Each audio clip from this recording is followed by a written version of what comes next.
दोस्तों वीडियो का हर एक पार्ट बहुत ध्यान से सुनना, क्योंकि हर चीज़ों के बारे में कुछ चीज़ें स्पेशल बताऊंगा जो आप सभी के लिए बहुत ज़्यादा इंपॉर्टेंट है। अब दोस्तों ये तो आपको पता चल गया कि अब एप्लीकेशन फॉर्म का वेरिफिकेशन का डेट और बढ़ने वाला नहीं है। ऑलरेडी जो दिया जा चुका है उसके आगे कुछ भी इंक्रीज होने वाला नहीं है। कैप राउंड 1 2 3 4 प्रॉपर स्केड्यूल आ चुका है। वही चीज़ें इस वीडियो के अंदर मैं आप लोगों को एक्सप्लेन करने वाला हूँ। दोस्तों कमेंट बॉक्स में मुझे ये जरूर बताओ कि आप कौन से कोर्सेस आप चाहते हो। मुझे ये एनालाइज करना है ना कि कोई ऐसा बच्चा है क्या कुछ अलग करना चाह रहा है, या ज्यादातर कौन से बच्चे कौन से कोर्सेज के बारे में बात कर रहे हैं, तो उसी से रिलेटेड वीडियो इस चैनल पे मैं लेके आऊंगा। तो जरूर अपना कमेंट लिख के जाना, वीडियो को लाइक करके जरूर जाना। एंड दोस्तों ये चैनल आपके पास रहना बहुत जरूरी है, क्योंकि पूरे इंडिया में सबसे ज्यादा इंजीनियरिंग स्टूडेंट्स द्वारा देखा जाने वाला चैनल प्रदीप गिरी एकेडमी है। तो अगर आप इसको सब्सक्राइब करके रख दोगे तो बहुत सारी चीजें इस चैनल पे है। अराउंड आप जाके देखोगे तो 2700 वीडियोस इस पे है भाई। तो आपके लिए बहुत हेल्पफुल होगा, और आगे अगर तो सब्सक्राइब करोगे ही, बट अभी कर दोगे तो मुझे थोड़ा अच्छा लगेगा, क्योंकि इसमें बहुत सारे कंटेंट आने वाले हैं जो आपको बहुत ज़्यादा हेल्प करेगा। पता चला आपको पता ही नहीं चला, इसलिए सब्सक्राइब भी करो, बेल आइकॉन भी ऑन करके रख दो। अब एक एक करके हम बात करते हैं कि क्या क्या है। सबसे पहली बात कि कब आपको, उस दिन मैंने उसी दिन बता दिया शॉर्ट्स बना के कि 19 आपका एप्लीकेशन फॉर्म भरने का लास्ट डेट है, एंड वेरिफिकेशन करवाने का 20 को डेट है। इसके बाद गाइस प्रोविजनल मेरिट लिस्ट 22 का, मतलब मैंने आपको बताया था एक चांस आपको मिलता और है अपनी गलतियों को सुधारने का, वो है 22। इसके बाद गाइस 23 से लेके 25, मैंने ऑलरेडी आपको बताया था 3 दिन का टाइम मिलता है। 23 24 25 ग्रीवेंसेस के लिए 3 दिन का टाइम मिलता है। अगर आपको लगे कि आपका कोई डॉक्यूमेंट मिसिंग था या बाद में बना, इस टाइम तक बन के रेडी है, तो भाई अपलोड कर देने का, या कुछ करेक्शन दिखाई दे, इसलिए प्रोविजनल मेरिट लिस्ट के हर एक पार्ट को बहुत ध्यान से देखने का। अगर नहीं देखोगे तो लास्ट में बहुत ज्यादा फील होता है, पछतावा होता है। देन इसके बाद गाइस 27 को मैं आप सभी को बोलूंगा फाइनल मेरिट लिस्ट डिक्लेयर हो जाता है। और फाइनल मेरिट लिस्ट अगर डिक्लेयर हो गया, उस पर जिस वाइज कैटेगरी वाइज, आपका university wise, home university wise जो भी आपकी रैंकिंग आती है, उसी रैंकिंग के दम पे आगे आपका एडमिशन प्रोसेस होता है। तो फाइनल मेरिट लिस्ट के बाद आप चाह के भी अगर कुछ बदलना चाहो तो नहीं बदल सकते हो। अगर इन केस आपने कुछ डॉक्यूमेंट गलत अपलोड कर दिया है, आप जिस भी आपका रिजर्वेशन कोटा जो भी है, बट आपने उसके लिए जो जो डॉक्यूमेंट चाहिए अगर वो अपलोड नहीं किया है, तो आगे जाके आपका एडमिशन प्रोसेस में बहुत परेशानियां हो सकती है, कैंसिल हो सकता है, बहुत सारे इश्यूज हो सकते हैं। इसलिए बोल रहा हूं, मैंने डॉक्यूमेंट का वीडियो बहुत बार बनाया है, बहुत बार आपको समझाया है। अगर अभी भी आपके पास कुछ चीजें नहीं है, जो अगर आप हो पर वो चीजें, वो डॉक्यूमेंट आपके पास नहीं है, तो आपके पास एक ही ऑप्शन बनता है कि आप ओपन के थ्रू आगे बढ़ो। नहीं तो आगे बहुत ज्यादा पछतावा होगा, क्योंकि उनको तो डॉक्यूमेंट चाहिए भाई। उनको आपके बोलने से मतलब नहीं है कि सर मैं मेरा रिजर्वेशन कोटा ये आता है, पर आपके पास डॉक्यूमेंट होगा तो ही प्रूफ माना जाता है। तो फाइनल मेरिट लिस्ट के बाद आप चाह के भी कुछ चेंज नहीं कर सकते।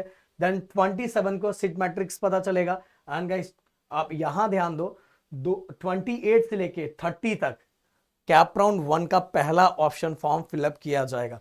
मतलब गाइस 28 29 30 ओनली 3 दिन आपको मिलता है कॉल प्रेफरेंस लिस्ट को भरने का।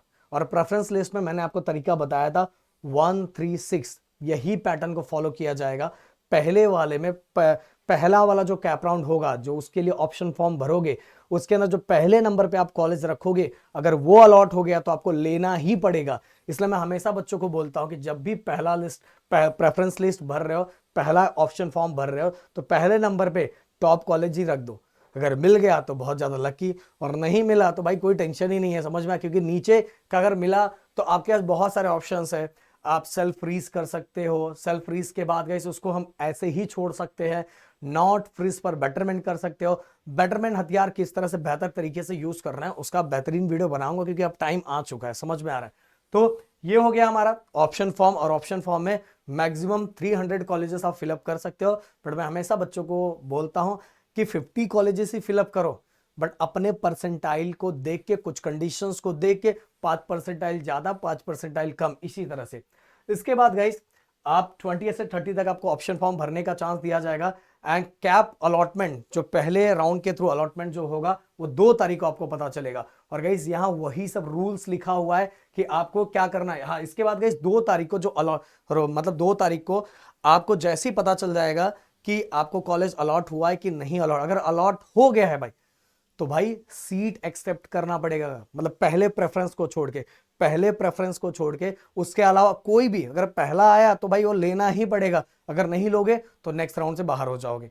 ओके, पहला छोड़ के अगर कोई और भी अलॉट हुआ तो आपके ऊपर है, आपको सीट एक्सेप्ट करना पड़ेगा, और सीट एक्सेप्ट करने के लिए ऑनलाइन ऑनलाइन में कुछ अमाउंट है उसको पे करना पड़ेगा, और पे करके आपको मतलब ऑफलाइन मोड में विजिट करके डॉक्यूमेंट को सबमिट करके अपने एडमिशन को कंफर्म करना पड़ेगा। अगर आपको वही कॉलेज चाहिए, अगर वही कॉलेज चाहिए तो भाई आपको यह काम करना पड़ेगा। कब से कब तक? 3 तारीख से लेके 5 तारीख तक, 3 तारीख से लेके 5 तारीख तक यह काम करना पड़ेगा, याद रखना।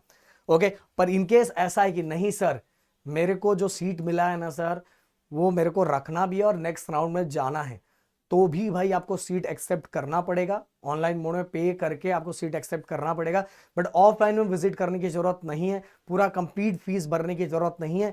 क्योंकि गाइस आप क्या कर रहे हो, आप ये कर रहे हो कि आप नेक्स्ट राउंड में जा रहे हो, तो इसीलिए आपको जो पहले राउंड में कॉलेज अलॉट हुआ है वहां ऑफलाइन में विजिट करने की जरूरत नहीं, पूरा कंप्लीट फीस भरने की जरूरत नहीं, बस जो ऑनलाइन में सीट एक्सेप्ट करने का फीस है बस वही पे करना पड़ेगा।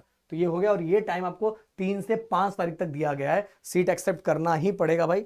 और अगर मतलब मान लो ऐसा कि पहले प्रेफरेंस को छोड़ के अगर कोई और भी सीट मतलब अलॉट हुआ है और आपका मन ऐसा है कि नहीं सर मतलब मैं टच भी नहीं करना चाहता सर, कुछ भी नहीं करना चाहता, तो भाई आप फिर भी सेकंड राउंड में चले जाओगे, बस पहले को छोड़ के। हाँ, इसके बाद गाइस अगला, ये तारीख मैंने बता दिया।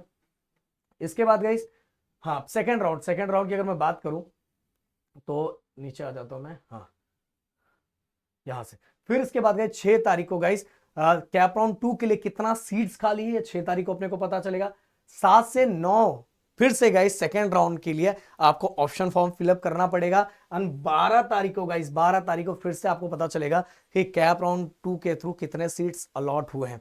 एंड वही चीज है गाइस 13 से 17 के बीच में अगेन गाइस आपको क्या करना पड़ेगा, आपको फिर से वही काम करना पड़ेगा कि अगर अब इसके अंदर क्या हो जाएगा, स्टार्टिंग के 3 कॉलेजेस अगर प्रेफरेंस जो आप ऑप्शन फॉर्म में भर रहे हो, तो स्टार्टिंग का जो 3 प्रेफरेंस लिस्ट में से अगर कोई भी कॉलेज अलॉट हुआ तो वो ऑटो फ्रीज हो जाएगा, वो आपको लेना ही पड़ेगा। अगर वो नहीं लोगे तो नेक्स्ट राउंड से बाहर हो जाओगे। इसलिए स्टार्टिंग का 3 को छोड़ के अगर कोई भी और कॉलेज अलॉट होता है तो आपके ऊपर है, आप उसको सेल्फ फ्रीज कर सकते हो, नॉट फ्रीज फॉर बेटरमेंट कर सकते हो, नेक्स्ट राउंड में जा सकते हो। अगर आप सेल्फ फ्रीज करते हो, खुद से फ्रीज करते हो, तो भाई इसका मतलब यह है कि आपको वो कॉलेज चाहिए। तो अगर आपने पहले राउंड में बेटरमेंट करके आए हो, तो पहले राउंड में आपने 1000 भरा है, तो अभी आपको फिर से ऑनलाइन मोड का जो सीट एक्सेप्ट करने का पैसा नहीं भरना पड़ेगा, बट सीट को एक्सेप्ट करना पड़ेगा। बस ऑफलाइन मोड में विजिट करके अपने डॉक्यूमेंट को सबमिट करके वहां का फीस देके अपने सीट को कंफर्म करना पड़ेगा। बट आपका मन ऐसा है कि नहीं सर मुझे नेक्स्ट राउंड थर्ड राउंड में भी जाना है, तो फिर वही नॉट फ्रीज पर बेटरमेंट करना पड़ेगा। और नॉट फ्रीज पर बेटरमेंट करोगे तो बस आपको सीट को एक्सेप्ट करना पड़ेगा, क्योंकि ऑलरेडी आपने पैसा पे कर दिया है, 1000 रुपीज आपने पे कर दिया है, तो आपको अगले बार में पे करने की जरूरत नहीं है। बस फिर आप not freeze for betterment next round में चले जाओगे। पर अगर इसके पहले आपने पे नहीं किया था तो आपको पे करना पड़ेगा। समझ में आ रहा है? फिर गाइस 13 to 17 वही टाइम दिया सीट एक्सेप्ट करने का। इसके बाद गाइस 18 को फिर से पता चलेगा कि कैप राउंड 3 के लिए कितने सीट्स खाली हैं। एंड 24 को वही प्रोसेस फिर से स्टार्ट हो जाएगा। 24 को गाइस आपको पता चलेगा कि मतलब थर्ड राउंड का अलॉटमेंट है वो डिस्प्ले किया जाएगा। मतलब वही सेम प्रोसेस गाइस फिर से कि थर्ड राउंड का अपने को सीट पता चलेगा कितने सीट्स खाली 18 तारीख को। देन 19 से 21 आपको थर्ड राउंड के लिए फिर से कॉलेज फिलअप करने का ऑप्शन दिया जाएगा। फिर 24 को गाइस आपको पता चलेगा कि थर्ड राउंड के थ्रू आपको कौन सा कॉलेज अलॉट हुआ कि नहीं अलॉट हुआ। एंड गाइस 25 से लेके 27 अब स्टार्टिंग के 6 कॉलेज, स्टार्टिंग के अगर प्रेफरेंस लिस्ट में आपने स्टार्टिंग के 6 में जिनको भी रखा होगा, अगर उसमें से कोई भी अलॉट होता है तो भाई आपको लेना ही पड़ेगा। अगर नहीं लोगे तो नेक्स्ट राउंड से बाहर हो जाओगे, ये बातें याद रखना। और 6 के अलावा अगर कोई आता है तो आपके पास ऑप्शन वही रहेगा, self freeze. Okay, self freeze का ऑप्शन रखेगा, क्योंकि थर्ड राउंड में आ गए भाई, थर्ड राउंड में आ चुके, तो सेल्फ फ्रीज का ऑप्शन रहेगा। सेल्फ फ्रीज के बाद गाइस आप नेक्स्ट राउंड में जा सकते हो, चौथे क्योंकि लास्ट राउंड भी है, तो नॉट फ्रीज पर बेटरमेंट करके आप नेक्स्ट राउंड में जा सकते हो। और उसके बाद तो कोई ऑप्शन है ही नहीं भाई, समझ रहे हो? उसके बाद तो कोई ऑप्शन नहीं है। तो मैं बच्चों को यही बोलना चाहूंगा कि भाई ट्राई यही करो कि सेकेंड राउंड तक आपको कॉलेज अलॉट हो जाए। अब गाइस अगला 25 to 27 तक आपको सीट एक्सेप्ट करना पड़ेगा अगर आप लेना चाहते हो। या तो नॉट फ्रीज पर बेटरमेंट ऑप्शन सेलेक्ट करना चाहते हो तो वही चीज़ है, सीट को एक्सेप्ट करना पड़ेगा एंड नॉट फ्रीज पर बेटरमेंट ऑप्शन सेलेक्ट करना पड़ेगा, आप नेक्स्ट राउंड में चले जाओगे। अब गाइस फोर्थ राउंड वैसा ही है, 28 को फिर से डिस्प्ले होगा, 24 को आपको बताया जाएगा कि फोर्थ राउंड के लिए किस कॉलेजेस के अंदर कितना सीट्स खाली है, उसका लिस्ट आ जाएगा। 29 से 31 तक फिर से आपको चौथे राउंड के लिए ऑप्शन फॉर्म भरना है। फिर इसके बाद अलॉटमेंट आपको 3 तारीख को आ जाएगा चौथे राउंड का, और वही चीजें फिर 4 से 7 के बीच में आपको सीट को एक्सेप्ट करना पड़ेगा। 4 से 7 के बीच में कॉलेज में अगर आपने सीट एक्सेप्ट कर लिया है तो आपको क्या करना पड़ेगा, ऑफलाइन मोड में विजिट करके अपने एडमिशन को कंफर्म करना पड़ेगा, क्योंकि भाई ये चौथा राउंड, इसमें जो भी मिला वो लेना ही पड़ेगा, ये जो भी मिला वो लेना ही पड़ेगा, नहीं लोगे तो भाई स्पेशल तो 4 राउंड ही है, इसके बाद स्पॉट राउंड, इंस्टीट्यूट राउंड, वो अलग ही लेवल है भाई। बट मैं पहले बोलना चाहूंगा, अगर आप सही तरीके से जाओगे ना भाई तो आपको 4 राउंड बहुत होता है भाई, 2 राउंड के, क्योंकि अपने अकॉर्डिंग चीजों को बेहतरीन तरीके से सोचोगे तो आपको मिल जाएगा। तो ये हो गया कैप राउंड। इसके बाद इंस्टीट्यूट राउंड चलता है, फिर इसके बाद स्पॉट राउंड चलता है, जो वो जब आएगा तो मैं उसके बारे में आपको बताऊंगा। बट पूरा प्रोसेस मैंने चारों राउंड के बारे में आप लोग को बता दिया कि 4 राउंड अपना 7 तारीख तक चलता रहेगा, 7 तारीख लास्ट डेट है। एंड आप यहाँ एक चीजें देखो कि आप बोलोगे सर कॉलेज कब स्टार्ट होगा, कॉलेज बहुत लेट स्टार्ट होगा, नहीं भाई, कॉलेज स्टार्ट होने का यूनिवर्सिटी की तरफ से उनको एक गाइडलाइंस होता है, उसी गाइडलाइंस के बीच में उनको चालू करना रहता है कि दोस्तों आपको सेमेस्टर जितना ये आगे खींचेगा उतना सेमेस्टर में पढ़ने का टाइम कम मिलेगा। ज्यादातर कॉलेजेस सेकेंड राउंड एंड बहुत सारे कॉलेजेस थर्ड राउंड एंड लगभग बहुत सारे कॉलेज चौथे राउंड में, मतलब बहुत सारे कॉलेज सेकेंड राउंड तक फिलअप हो जाते हैं भाई। इसलिए बोल रहा हूँ अगर सिस्टमैटिक वे में फिलअप करोगे तो आपको सेकंड राउंड तक बेहतरीन कॉलेज मिल जाएगा आपके परसेंटाइल के अकॉर्डिंग। बट अगर आपको है कि आगे जाना है तो अगर सीईटी सेल ने ऑप्शन दिया है तो आप आगे भी बढ़ सकते हो। तो जो चीज़ें मैंने बताई जरूर आप उसको फॉलो करोगे। मिलते हैं नेक्स्ट वीडियो में। Thank you so much guys, जय हिंद एंड जय महाराष्ट्र दोस्तों।